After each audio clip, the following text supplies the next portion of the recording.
আজকে তোমাদের সামনে আমি to verb was were past tense নিয়ে আলোচনা করব। যেমন আমি উদাহরণ দিচ্ছি, দেখো, আমি ছিলাম, আই ওয়াজ। তুমি ছিলে, আমরা ছিলাম, উই ওয়ার। তুমি ছিলে, ইউ ওয়ার। তোমরা ছিলে, ইউ ওয়ার। তিনি ছিল, হি ওয়াজ।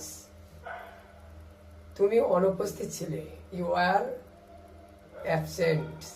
তাহলে এখানে সাবজেক্ট ফার্স্ট পারসন এবং থার্ড পারসন সিঙ্গুলার নাম্বারের হলে ওয়াজ হয়, আর বাদ বাকি সব ক্ষেত্রে ওয়ার বসে।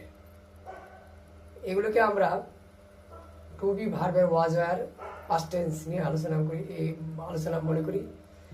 এগুলোকে আমরা টু বি ভার্বের ওয়াজ ওয়ার পাস্ট টেন্স বলে থাকি। আশা করি তোমরা বুঝতে পেরেছো।